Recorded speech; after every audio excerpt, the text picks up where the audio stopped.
America और Israel की लड़ाई में पूरी दुनिया पिस रही है, लेकिन अब बुरी खबर यह है कि बातचीत शायद टूटी हुई है और एक बार फिर से ईरान और अमेरिका के बीच ड्रोन और मिसाइल चलना शुरू हो चुके हैं। अभी की खबर मैं आपको बता देता हूं, ईरान ने एक बार फिर से कुछ अमेरिकी बेसिस के ऊपर हमला किया है। अमेरिकी मीडिया भी इस बात का दावा कर रहा है कि फिलहाल कोई बातचीत ईरान और अमेरिका के बीच में नहीं हो रही है। पिछले कई दिनों से कोई कांटेक्ट दोनों पार्टीज के बीच, दोनों पक्षों के बीच में नहीं है। अब तो किसी मध्यस्थ के जरिए भी कोई मैसेजेस भी एक्सचेंज नहीं हो रहे हैं। यह खबर फिलहाल आ रही है। और ईरान ने आखिरी बार लेबनान पर हमले के रोकने की शर्त रख दी थी, फिर भी बातचीत नहीं हुई। ट्रंप भड़क गए। उन्होंने नेतन्याहू को बहुत बुरी तरीके से डांटा डपटा फोन पर। यह खबरें भी अमेरिका से आई और उसके बाद भी लेकिन नेतन्याहू ने यह सोशल मीडिया पर दावा किया कि मैंने ट्रंप से कह दिया है, अगर हम पर हिजबुल्लाह हमला करेगा तो मैं जवाब दूंगा। लेबनान में मैं अपने हाथ बांधकर नहीं रखूंगा।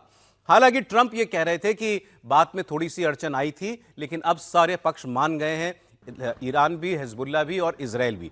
लेकिन ऐसा होता दिखाई नहीं दे रहा। जैसा मैंने आपको बताया कि अभी भी दोनों के बीच में कोई बातचीत नहीं हो रही है, यही दावा किया जा रहा है। और कुवैत और बहरीन, इन दोनों देशों के ऊपर ईरान ने अभी बीती रात ही खबर है कि हमला किया है और इनके अमेरिकी एयर बेसेस को निशाना बनाया गया है। बैलिस्टिक मिसाइल्स का इस्तेमाल हुआ है। यह हमला उस अमेरिकी हमले का जवाब था जो स्ट्रेट ऑफ हॉर्मुज के पास किया गया। ईरान ने दावा किया कि अमेरिकी नौसेना ने खर्ग आइलैंड के पास IRGC के कमांड सेंटर को निशाना बनाया। इस हमले के बाद ईरान ने बहरीन और कुवैत पर हमला शुरू कर दिया। IRGC ने बहरीन में US नेवी के 5th फ्लीट पर हमले का दावा किया। हालांकि सेंटकॉम ने ईरान की ज्यादातर मिसाइल्स को हवा में ही इंटरसेप्ट कर दिया है। उधर IRGC के वॉर टाइम हेडक्वार्टर खत्म अल अनबिया, उसने भी आस्तीनें चढ़ा लिए हैं। उसने कहा है कि जब तक अमेरिका और इजरायल माफी नहीं मांगते तब तक हमले होते रहेंगे। और इस सब के बीच ट्रंप का लेटेस्ट जो सोशल मीडिया पोस्ट है, वो ये कह रहे हैं, वो तो अभी अपनी मीडिया को फेक न्यूज़ कहते हुए ये कह रहे हैं कि उनका दावा है कि हम बात नहीं कर रहे हैं, मतलब ईरान और अमेरिका, ये बात फेक है। The conversations between us have been going on continuously, हमारी लगातार बात हो रही है। ट्रंप ने कल ही दावा किया, including 4 days ago, 3 days ago, 2 days ago, 1 day ago and today. वो कह रहे हैं रोजाना हमारी बात हो रही है, बीते रोज भी बात हुई है। अब ये बातचीत कहां जाएगी, वन नेवर नोज, ये भी ट्रंप लिख रहे हैं। लेकिन फिर आगे वो ईरान को धमकी भी देते हैं, as I told Iran, it's time one way or another for you to make a deal. You have been doing this for 47 years and it can not be allowed to go on. तो इसमें एक धमकी उन्होंने Iran को भी दी है, लेकिन वो ये दावा कर रहे हैं कि बात हो रही है दोनों पक्षों के बीच में। अगर बात हो रही है तो मिसाइलें क्यों चल रही हैं, ये भी सवाल है। अच्छा, इस बीच जो इनके विदेश मंत्री हैं मार्को रूबियो, उनकी हियरिंग हो रही थी अमेरिका की पार्लियामेंट के अंदर। तो वहाँ की जो सेनेटर्स थे, वो लोग, उनके सांसद, उनके सामने तो वो बिल्कुल ग्रिल कर रहे थे रूबियो को कि बताइए क्या हो रहा है। तो वहाँ रूबियो ने कहा कि आपको ये बात समझनी पड़ेगी, ये हम उस ईरान से बात कर रहे हैं जो स्विट्जरलैंड जैसा देश नहीं है, जिसके साथ बड़ी सिविलिटी से आप बैठकर आराम से किसी होटल में या एम्बेसी में बात कर लेंगे।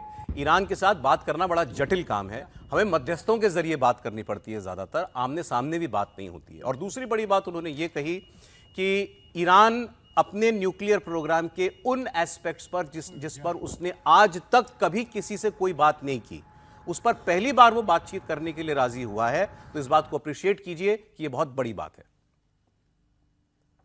Now, we are in talks, and I say talks because talks with Iran are not like talks with Switzerland, okay? They're very different. They require the use of intermediaries, unfortunately. But there is the prospect before us, which could happen today, it could happen tomorrow, it could happen next week, that for the first time, certainly in my memory, they have agreed to negotiate aspects of their nuclear program that just a month ago, just a year ago, they were refusing to even mention, much less enter into discussions about. That is not a guarantee that ultimately it will lead to a deal that's acceptable to the Senate or acceptable to the American people. But we'll be able to engage them in a process to truly test the proposition of how far they're willing to go. Tripathi ji, अब क्या है? अब Trump कह रहे हैं बात हो रही है। उन्होंने पहले कहा था कुछ एक अड़चन, हिकअप्स आए थे, लेकिन वो हमने ठीक कर लिए। उसके बाद मिसाइलें चलने लगी। रूबियो जी कह रहे हैं कि बहुत बढ़िया बात चल रही है, अब तो वो न्यूक्लियर प्रोग्राम पे भी बात कर रहा है। नहीं, देखिए, कई बार होता है ना कि किसी चीज़ को आप इतना लंबा खींच देते हैं, और ये ईरान का दोष नहीं है, ये ट्रंप का दोष है। उन्होंने जब बातचीत लगभग हो गई थी, तो सिर्फ अपना ईगो, अपना अहंकार, वो जो इतना बड़ा है उनका कि हर बात में लगे कि नहीं हमने ही सब कुछ कर दिया, उसने ये मामला बिगाड़ा है। और इस बार मामला सब कुछ सचमुच बिगड़ा हुआ है। ये अभी तक बीच में हम लोग जो देख रहे हैं, तब तक बातचीत चल रही थी, तब ये पहली बार है कि फिर से एक दूसरे के ऊपर उन्होंने हमला करना शुरू किया है। और जो ईरान की तरफ से अमेरिकी बेसेज पर कल हमले की खबर आई है, वो ज्यादा चिंता की बात है, क्योंकि एक बार वो शुरू हो गया तो फिर तो वो जिसको कहते हैं कि स्पाइरल इफेक्ट शुरू हो जाएगा। अब सवाल ये है कि क्या इसके बावजूद अमेरिका और ईरान ये समझने को तैयार हैं कि युद्ध खत्म करने के अलावा उन दोनों के पास कोई रास्ता नहीं। दुनिया को तो जो परेशानी होनी है वो हो ही रही है, एक समय के बाद वो अभ्यस्त भी हो जाएगी, लेकिन उन दोनों के पास इसके अलावा कोई रास्ता नहीं है। अब क्या लेबनान की वजह से ही हुआ? तो लेबनान से तो एक भी दिन युद्ध नहीं रुका है, किसी एक दिन नहीं रुका है। जो सदर्न लेबनान है उस पर तो बाकायदा इजराइल ने अपनी कॉलोनी तक बसा ली है, मिलिट्री कॉलोनी।